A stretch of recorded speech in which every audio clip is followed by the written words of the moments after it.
Hello everyone, my name is Andrew and welcome to House of JC Style Designer Coffee Chat. To my right we have the lovely KariAnne Wood from Tastemaker Farms, and she's welcomed us into her beautiful home here in McKinney, Texas. And on this installment we're going to be talking about where to begin your next renovation. Wow, that is a fun topic because there is nothing more fun than planning a renovation project. And I think probably, I don't know if you agree with me, so I'll throw this out there and you see where you go, but I think probably the first place that I would start if I was doing a renovation is I start with my style. I'd start with, what is my design aesthetic? What do I like? Am I farmhouse? And am I more classic? Am I modern? Am I contemporary?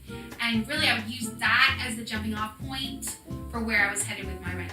Yeah, I think it has to fit into your whole space, you know? I mean, and it's okay to have different styles for different spaces, but you have to calculate how that's all going to fit into the overall theme of your house. Exactly. And a lot of times people ask, like, well, how do you determine your style? Like, how do you even know what your style is? And I think probably the easiest way to do that is if you go to Pinterest or go to any of your design inspirations and you find bathrooms. Let's talk bathrooms. So if you find bathrooms that you like and you pin as many different bathrooms that appeal to you, just, kind of free association, just pin and pin and pin, and then take a step back, look at your board and look for common themes, common threads throughout your pin boards, or what do the pins have in common? And usually a particular design aesthetic will rise to the surface.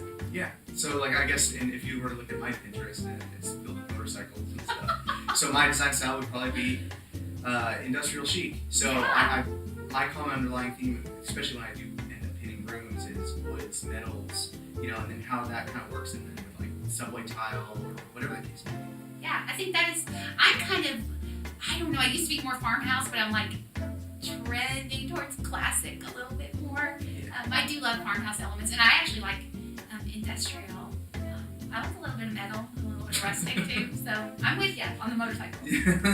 Well, I guess not to segue too far, but I mean, every once in a while people tend to kind of get stuck in one style.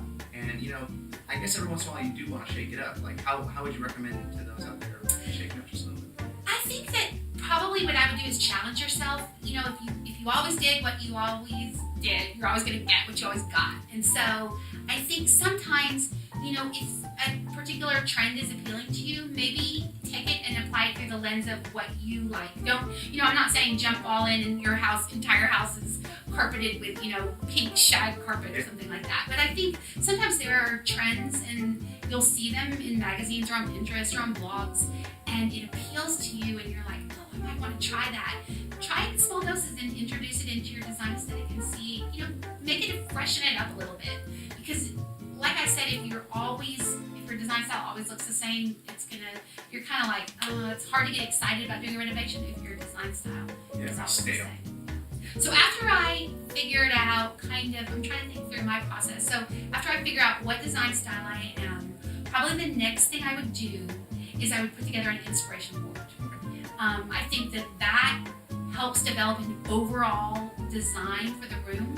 And one of the easiest ways to put together a design board is go to that Pinterest board where you pinned all your amazing bathrooms that you're going to recreate and look for particular design elements in each one of those, like paint colors that appeal to you, or metal that appeals to you, or do you like brass, do you like silver? And themes will come out through those, and I would really kind of pin pictures of those and maybe go shop and get some samples and kind of put together an overall design inspiration board for your project. No, I like it. I mean, it makes sense. It's kind of like building a business plan for your house, or blueprints even. Yes. You want to kind of blueprint and map out where you want, so you don't get kind of lost in things. I think we've probably all seen those people that they go into, XYZ store and they come out with shopping carts full of everything they could find, and just because you like everything doesn't mean it all fits in the space. So exactly. That kind of ties into number one, staying on point, but number two, also, maybe starting simple, and simple. And when you look at those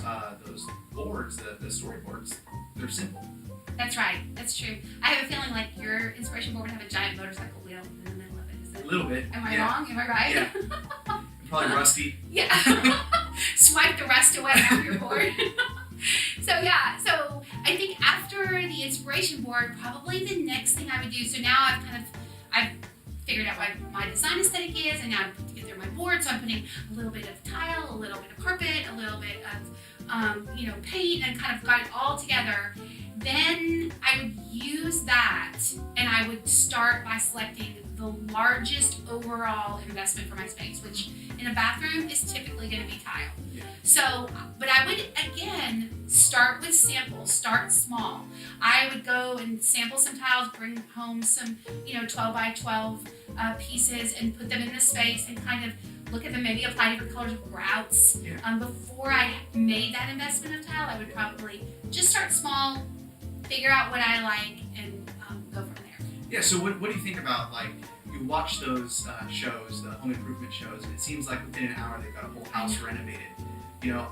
I'm maybe more of like a tinkerer, so I like to see kind of lay the piece in a space, look at it, and kind of see how I feel about it even 24, 48 hours later, instead of just trying to muscle through the project. 100, you could not have said, sometimes like you go to get popcorn and you come back and do like the bathroom's done. And that is not real life. Not even close. So I think you're right. I think take your time, give yourself some grace, give yourself some room to breathe. You don't have to make tile decisions overnight. Yeah. Because this is an investment. And you want to choose something classic. You want to choose something that you're going to be in love with, 10 years down the road. And so I do think, to your point, keeping it simple, keeping it classic, keeping it a little bit more, just a basic overall style that would work with any different, because let's say now you're all about the industrial. Well, what if, 5 years down the road you decide, I think I want to move to a farmhouse, and you're all about farmhouse, and you want to change your design aesthetic. I think 100% you want to make sure you have a tile that moves with you. Yeah. Well, I definitely think, like, in creating your storyboards, as it were, you're going to figure out what's true to yourself, and that kind of brings me into my tile tip, because I am the tile nerd. Yes. Hashtag tile nerd. We're going to make that trending. That's going to be a trending. We will, if it's not already. Exactly. No, but making sure that it is a big investment, and I understand everyone has a budget to work in, but your mood board's got to be true to yourself, and I think so does your selection. Just because it says $5.99 versus $14.99 versus $27.99, compared to living with it every single day, that's kind of minute. 100%. I think that you should really follow your heart, and maybe if there's a particular tile that you like, maybe you could cut back in other areas, or maybe you could, take a little bit of time before or maybe reduce the amount of tile that you have in your space. But follow your heart. Don't choose something just based on price, because I feel like you might regret it later on. Yeah. So after I put together my tile, now I've kind of chosen that, I would use that to really plan out the rest of the space. So I choose my paint color. I use the tile in relation to my paint color, and make sure, again, that the paint color, go back to that inspiration board, check that out, make sure it all matches and works together, and based on whatever design style you have, choose the paint that would reflect that. So for example, let's say that you're a really contemporary person.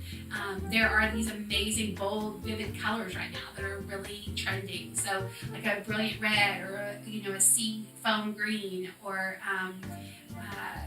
a brilliant blue, something like that might work really well. Just make sure that it works with the tile choices that you've made.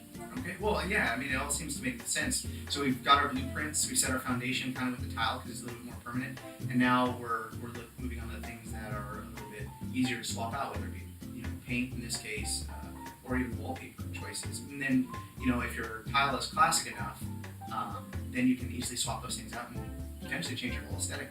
Exactly, 100%. I had a bathroom that had white tile, and I was all about farmhouse. And so I had these chippy wood signs in there, and I had gray paint, and now I'm moving towards a little bit more, in my bathroom upstairs now I have a little more coastal, so I've gotten like some soft blues in there, and some, macrame, and some softer textiles and that kind of thing. But all with the exact same tile. So you can change out anything, just choose your tile wisely for sure. Okay, so the last tip, or the last probably part of the entire planning for your reno, the last thing is probably going to be your accessories, because your accessories are the easiest to change out. We've already got an amazing foundation. Yeah. We've built our business, using your analogy, which I love. We've built our business, it's ready to go, and now we're just going to fluff it. We're going to zhuzh it a little bit. And so choose some fun accessories. I mean, that's not a big investment, and something that can change out over time, and a great way to add personality to your space. Yeah, well, I mean, that definitely makes sense, and kind of like even tying it into like home building. So now we've gone into back to that analogy again. I mean, now it's just you're laying the sod in the front yard. Exactly. Those are things that it makes a huge impact, but it's it's pretty quick fixes. Yeah, I'm more about planting flowers than the sod. Can I have flowers in my Definitely. So Lots of wood chips. Yeah, exactly. So I think that's pretty much a great blueprint for planning out your next renovation project. Some great tips there. Well, awesome. Thank you so much, KariAnne. It was a pleasure to have you and to tell us all about your design process. And I hope many of you out there can see a lot of value in the tips that KariAnne's laid and help you generate your next project and bring it to success. And that's it for now for the House of JC Style Designer Coffee Chats, and we hope to see you soon.